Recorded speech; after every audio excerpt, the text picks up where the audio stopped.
Hello, ladies and gentlemen, and welcome to another episode of the Daily Friend Show. I'm your host, Nicholas Lorimer, and today I'm joined by Sara Gon. Sara, how's it going? No, it's going well, thank you, Nick. And also by Makone Maja. Makone, how are you? I'm good, thanks. Good to be back with Sara, actually. I have my biases. Very good. All right, now you know if you want to become a true Daily Friend regular, you need to develop a bunch of catchphrases that you use in every episode that people can start quoting back to you. But anyway, I digress. So, I mean, what is it to talk about?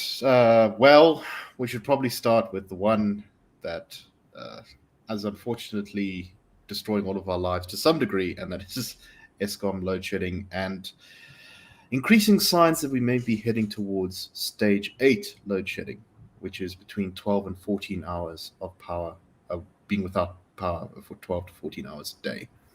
So, you know, this is this isn't just crossing a threshold, I think, in terms of the fact that it would be the first time we'd reach stage 8. But if we do end up going to stage 8, it will be the first time that we're sort of having consistently less power than power. And this is in the wake of the fact that over the weekend, more than half of all of Eskom's installed capacity of 48,000 megawatts was broken, so 24,809 was non-operational. This is a new record, Eskom confirms. And they say that there's a number of factors that all came together. The amount of planned outages, so that's basically where they are on purpose switching things off so that they can fix them, accounted for only 14% of the loss. The rest of it is due to unplanned breakdowns at a whole host of power stations.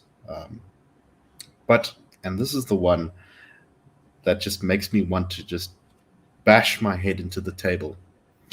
Heavy rains also prevented the delivery of coal from New Vaal mine to Letabo power station. So, Sara, let me start with you.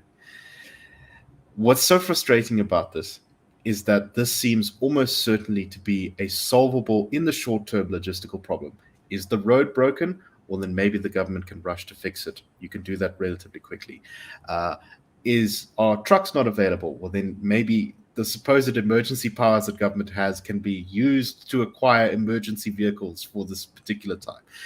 Is the coal getting wet? Well, then put a cover over it. I mean, you feel like you don't have to be an expert to realize that there's very likely something someone could have done here. Sarah? I think people are so used to not getting things done that no one expects anyone to get anything done. I mean, it's just so symptomatic. Everything has a sort of ripple effect. The poor infrastructure makes it necessary for people to be given individual coal contracts, driver-owned vehicles. They destroy the roads. It rains in February. It always rains in February. The roads get washed away. We have this every year. Every single year. So these are the kind of the incompetencies we've lived with for years. I think what's really terrifying is sort of the availability factor of under half of the total power available under Eskom. Because, I mean, I think, if I'm not mistaken, the figure I've read is about 85% availability. In other words, your producers of energy, 85% of their capacity is available, is good. It's ideal. But as soon as you start slipping sort of down 70 towards 60, and it wasn't that long ago that we were literally heading into the 60s regarding availability. And I think, like everything in this complete disaster, it's got that quality now of, you know, taking so many years to sort of go down, and then now it's going down quickly. I mean, to have now hit below 50 is extraordinary, because it means that whatever the prognoses are for when we may get to stage 7 or stage 8 or even collapse, those time periods have been brought forward. So, Makone, there's been this sort of, I think, recurring fear amongst a lot of analysts like us who are kind of quite keen for a change and for what public sentiment might do to shake up the status quo with Eskom. There's this pervading fear that South Africans are just going to get used to load shedding, right? That there's going to be this kind of acceptance of, well, that's just how things are. We've always had load shedding. We've had it for 10 years, blah, blah, blah. But what's interesting to me about the crisis is that it seems to be developing at such a rate. I mean, it wasn't even that long ago that regular stage 6, I think at the beginning of 2022, regular stage 6 was not a thing. And now it's a fairly regular occurrence. And stage 4 seems to be close to the norm. I get the feeling that the outrage is going to continue building because the collapse is happening at a speed probably faster than many in government think that it would have. What are your thoughts on that? Well, Nick, I think the problem is that breakdowns in equipment at Eskom begets more breakdowns, right? So currently the systems that we have are overburdened already by breakdowns that occur because of coal insufficiencies and lack of supply there. So that means it's another downward spiral. We need to save those by capacitating them and letting them off the hook. So I get the sense that it's just one stage after the other. They will be rolling them out, and it's mind-numbing stuff. You're right. There's a lot of outrage, but I'm not exactly sure what the public is supposed to do about the continuous rollouts of the load shedding stages and their increase, because you also don't want people taking the law into their own hands. Protests are certainly not going to fix Eskom's issues. They've been around for far too long. So it's not exactly clear to me what, other than waiting for 2024 and punishing them at the polls, ordinary citizens can do to sort of effect change on what's happening at Eskom. Yeah, it's I was actually just looking now, and so quite a few of the power plants in the country are actually quite close to the coal mine that actually feeds them. Right, this was built previously with this in mind to ensure that they were pretty quickly fed. And I believe that the mine in which they're talking about the heavy rains is one of these, where the coal mine is, I think, like 1 kilometer away or 2 kilometers away from the power station. And I think previously these were fed with conveyor belts, which all seem to have broken. So now you have to use trucks. No. It's a truck. Sorry? It's not that they were broken.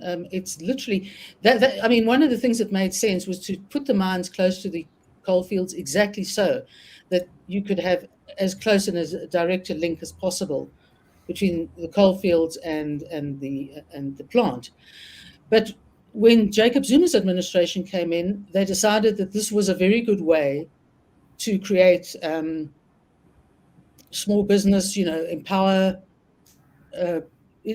people who could own individual trucks and bring in the coal that way. Now, obviously, there's a huge amount of money to be made in all of this, but what it did mean was that instantly the provision of reliable coal to coal mines, the reliable coal to power stations, they stopped using the conveyor belts, trucks came in, and a whole lot of problems arose from that. So in other words, it made sense, and it did not make business sense to go the driver-owner route, but that is the route that obviously suited the Zuma administration to go, and that is what we are still living with. Of course, I mean, what we should be doing is bringing that to an end, but we all know the potential ramifications of that. I think the other thing is that I don't know about you, but I get the feeling that the more one hears about Eskom and the more sort of approaches to it, depending on who's speaking and where it's coming from, the less I get a sense of what actually is feasible and what is not feasible. But I do get the impression that the power stations, the coal-fired power stations, are going offline quicker and quicker and quicker. They're notwithstanding, or they're not holding up to any repair. They're going quickly, and it's a bit like, somebody asked what about, David says, what about, the rail network if it were competent? And the thought occurred to me, well, when did they actually how did it get destroyed so completely? At what point did someone in Transnet realize that things were missing and they couldn't run trains? And there's no doubt, I mean, having just traveled to the Drakensberg, again, you see those mostly a plethora of very large trucks going down our roads that shouldn't be there at all. They should their cargo should be on trains. So I think it's almost like a kind of magical, negative, sort of terrible magical moment where everything just starts decelerating, and as it decelerates, everything gets so much worse, so much more quickly. So my final sort of comment on this, and Makone, I wanted you to tell me if I'm being crazy here, but one of the things I've seen is that people are suggesting that the government will be able to produce a whole number of short-term fixes in time for 2024. I know that it's very clear now that the ANC is extremely worried about the electoral consequences of load shedding, and I think that there's at least some polling out there, whether it's believable or not is a different question, but that seems to support that idea. And there's this sort of belief among some, I think, that the government is going to rush a whole bunch of short-term plans, use a state of disaster to, I don't know, acquire large amounts of diesel fuel, blow out the budget and all of that, and just hope to keep the lights on for at least most of 2024. And it'll look like progress is being made. And you can see in government's rhetoric that this is clearly at least something that's sort of on the table, right? We have a lot of senior members of government saying things like, the crisis will be solved in 12 to 18 months, just about the same amount of time there is between now and the election. But I'm beginning to get the feeling that as hard as they try, they're not willing to make any of the decisions that will actually change anything. And as a result, even as much as the ANC might want to turn this around, they're not actually going to be able to rescue Eskom in time for the election, and even if it's just a temporary rescue. Makone, do you think I'm being crazy to think that? Well, I saw just one chat that you brought up was talking about the state of disaster. We're 10 days into the state of disaster, and it's not exactly clear what's been done, even with them ushering in mechanisms that will help them leapfrog certain tables of legislation that would wind them up and have them taking long to deliver on some of these promises. So I actually read an article, and it was written last week, I think 5 days already, a week into the state of disaster, and it was tracking exactly like day-to-day events of what government is actually doing since they've enforced the state of disaster. And at the end of the article, it says this space has been deliberately left open because yes, there's nothing we can point to. There's actually nothing that can be pointed to and said, well, this is what's been done, even if they've removed all the obstacles, right? Their own obstacles that could be impeding them from achieving some of the things that they want to set out to achieve. I think that's one thing. The other thing is, speaking of budgets to blow out, there's simply no budget, right? And we'll find out on Thursday, but I get the feeling that when you look at stage 6, some estimates were saying something like 6 billion rand is lost daily. Every single day that we are load shed at stage 6, we lose 6 billion rand as a country. So I'm not exactly sure how the ANC turns to work itself out of that little hole, but we will wait and see. Thursday should be an interesting day when they deliver the speech. Right, and on that segue, let's just talk a little bit about what's coming on Thursday, which is, of course, the national budget, which will be presented by Korongwana. And there are lots of speculation that suggests that, as has been the trend for at least the past couple of years, the government will have to make some difficult choices. It's reaching the point now where it was saved, I think, in recent years, despite the big shortfall we had in 2020, by greater than expected commodity prices, which have boosted tax revenue from things like mines. But despite that, it still looks like, with anemic growth in the economy, that there just isn't that much money to play around with. And there's so many competing demands for the state now. There's, of course, the enormous social grants cost, and government is set to expand that with, they look like they're trying to formalize the social distress relief COVID grant into being a more permanent program. It's not a lot amount of money that thing gives you, but it's applicable to a huge number of people. There's expectations with inflation that they may increase grants along in line with inflation, or maybe even a little bit more. Especially when you think coming up to an election, you definitely want to have people on grants, if you're the government, getting a little bit more money than they used to from you.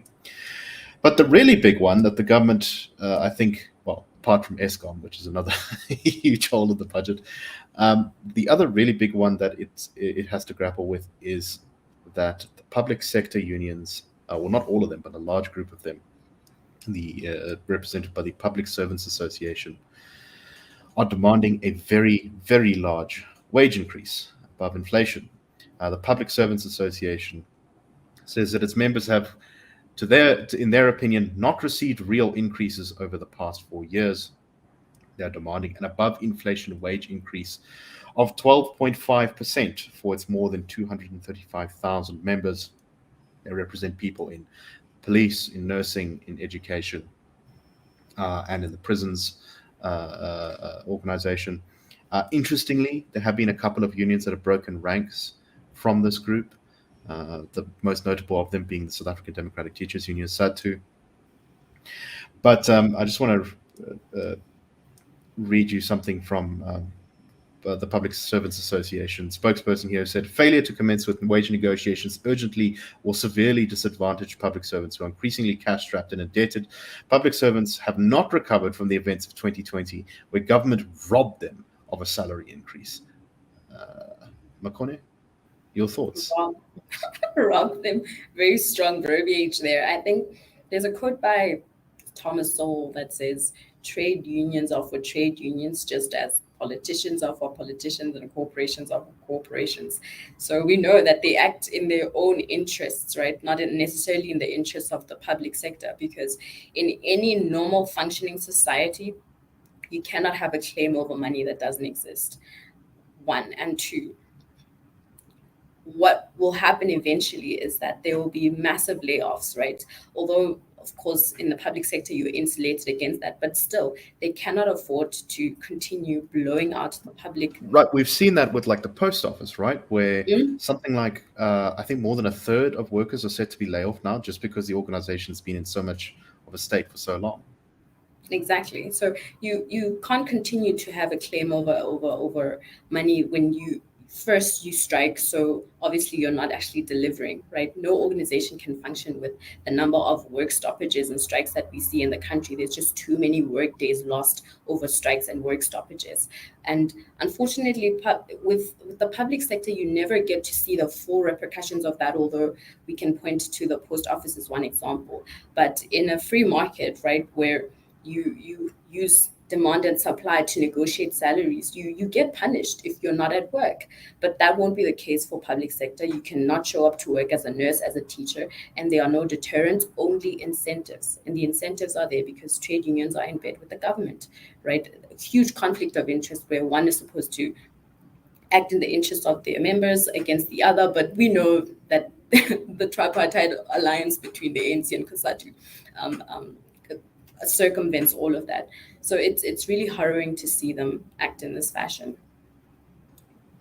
Sara, what are your thoughts on this? It's kind of interesting to watch because this is one of the really big political pressures on the government, right? It has this vested interest group, which is very important to internal, well, not as important as it used to be, but still quite important to internal ANC politics and mobilizing support for the ANC and providing some of its sort of ground troops when it comes to elections, that kind of stuff. But at the same time, you've got so many competing demands. Is this really finally going to be the time that government actually begins to bend a little and says, and we've already seen some signs of this. I mean, I think the government is currently offering a 4% increase as opposed to the 12 that they're asking for. Do you think that the reality is kind of biting home now? Yeah, and again, excuse me, it's that sort of those holes in the budget. You've got this scenario of the public sector employees demanding a 12.5% increase. They earn more than their equivalent in the private sector, and they, notwithstanding 2020, who got an increase in 2020 anyway, no one in the private sector is guaranteed of anything. It all depends on the stability and profitability of the company. But generally, unions operating in the private sector generally understand that, not always, I mean, we've seen some doozies, but generally understand that you do not go on strike when your employer is strong. And often your employer can be strong because they're in trouble. In other words, they've got almost nothing to lose, including what they may even consider is closure of the enterprise. But for years, every time, and I said there's nothing really that interesting about talking about what the budget will be.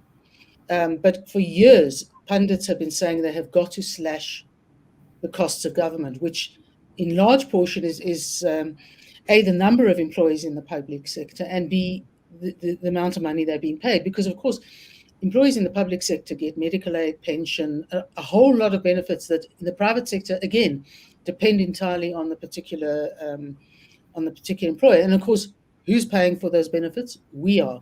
And, of course, you've now had a fair amount of immigration, so the tax base is contracting. The tax base is contracting, less is going on, and yet the government needs to try and assuage public sector employees that it should have been doing something about years ago. But it's got to put money into Eskom, but it wants to give grants because it's a payoff for votes in the election. Godongwana's, and he knows he's got nowhere to go. He's got so little space to work with. And what I find interesting about the post office thing is it seems like it is literally taken, and it will have to happen in other sectors, but this is the first sector where you really get an impression that they are doing so badly that they have quite firmly said they have to retrench a third of their workforce. I mean, for the government sector, a government entity to say they have to actually retrench, they are this close to, I would assume, to just collapsing completely. So, I mean, they can grant them the increase, but it's, it's that, it's not a case of you lose so much money for that and so much money for this and so much money for something else. There isn't that variety of so much monies to use on these things. And that's what Godongwana is going to have to deal with. And here's an example of one of those things they should have been cutting back on years ago. Right. If you save when times are good, as the government did for a time in the mid-2000s, and when we actually ran a bit of a budget surplus as a country, and one wonders if the government had not made possibly one of its best decisions at that point to save some money, or at least to not run a deficit, to shrink the debt a bit, how much more trouble we'd be in now. I think in some ways South Africa is still benefiting off of that 2004 to 2008 boom period, is particularly when it comes to government finances. Makone, any final thoughts? I think Sarah's point of just showing how unions are able to negotiate above industry rate benefits and above industry rate wages and salaries is actually points to credit to the trade unions, right? Fair play, they are able to negotiate, but the chickens will come home to roost. And I think the post office is just one example of many of what happens when you continue to negotiate in a way that is just not sustainable, where you are lobbying more and more salary increases, despite the fact that the country's revenue is just on a decline. Right, and the only way to get out of this is long-term, sustained economic growth of a real size, not the kind of anemic stuff we have currently, but we're talking 5-6%, and a reduction in unemployment, because then you'll get more people off grants, you'll get more people producing for the economy, you'll grow the tax base, and you need to do that with more business-friendly policies. All right, let's move on to our probably last story for today. There has been some protests at UCT where students, or at least not students, shall I say, let me say the Student Representative Council, a body tended to be elected by around a quarter to just a third of the students vote for it, or at least participate in the election, has been blocking any academic activity on the UCT campus, saying that they want students who owe more than 10,000 Rand in outstanding fees to be able to re-register for another year at the university. They're also making demands from the university for various housing allowances. One of the complaints is students who are not poor enough to qualify for NSFAS, but are still relatively deprived economically, who say they cannot afford to be, to pay for their own university education. This group, who are often called the missing middle, they exist in various parts of South Africa's economy. Those they don't benefit from welfare, but they also aren't necessarily wealthy enough to stand on their own feet. Anyway, with regards to these protests, which I believe are led by, I think the leaders of the SRC are the EFF. However, most of the members of the SRC are independents or claim to be independents. There has been an urgent interdict granted by the Western Cape High Court, ordering the Student Representative Council to end the protest and to refrain from, among other things, participating in a, quote, unlawful protest at any of UCT's properties, occupying properties, including lecture halls, disrupting lectures. The court seems to have also directed SAPS to deal with this. Sara, let me start with you. Seems like a little bit of a tougher approach from UCT than we're used to, where often the protests go on for much longer before there's any real sort of legal response. Yeah, the heady days of 2015 to 2017, when fees had to fall, and it was very, very ugly. They did all in that time go for interdicts, but a huge amount of damage had been done by then. They've acted relatively quickly here. It's very difficult. I haven't been able to really get a sense of who exactly is affected, whether it's payments from NSFAS, whether that's related, etc., etc. So it raises a whole lot of issues about, can people afford? Are too many people going to university? The issues are myriad. But what's particularly interesting is this interdict has been sought at a time when they either will just about to or will suspend, just about to or have suspended their Vice Chancellor, Makone. That's quite something for some, and none of the articles I've read indicate who it is who sort of, took the lead on this. So, given the situation, somebody really grabbed the bull by the horns and said that we're not putting up with this. And these are the sort of administrative issues they confront universities every single year. Every single year, there's a demand on housing that most universities haven't quite got.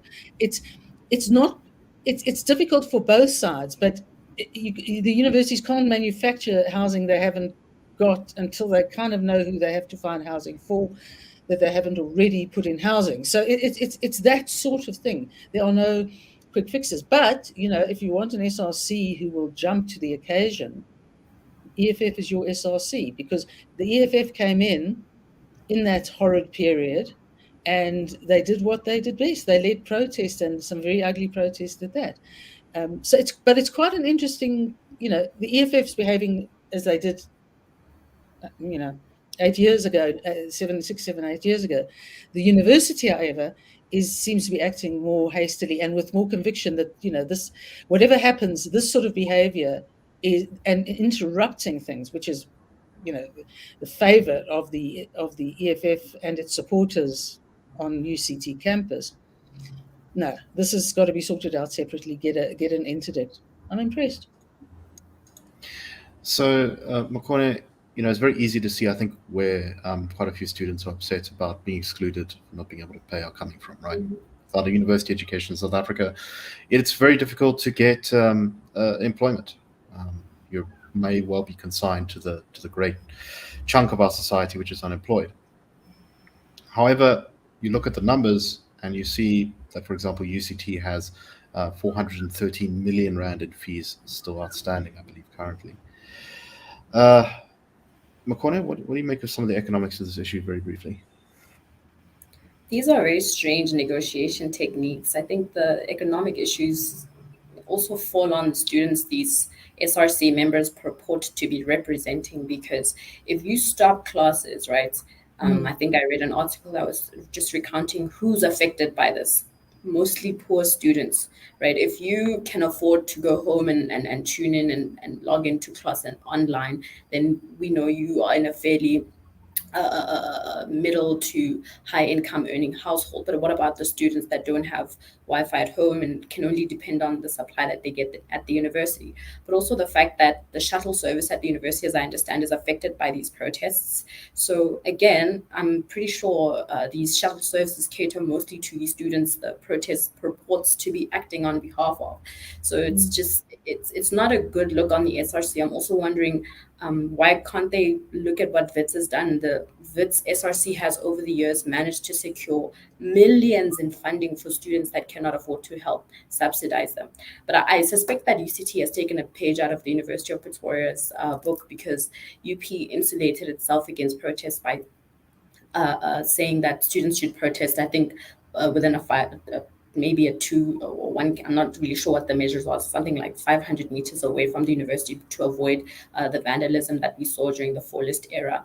But I suspect UCT is very much just looked at what UP's done, and it's worked for UP. You haven't seen protests break out at that scale, despite the fact that they've raised their fees. I think they raised their registration fees, and even though the SRC was disgruntled, there wasn't much that they could do. Definitely something to think about. All right. That is all the time we have for today. I hope that you found the show interesting, and we will be back tomorrow with the Daily Friend Show as usual.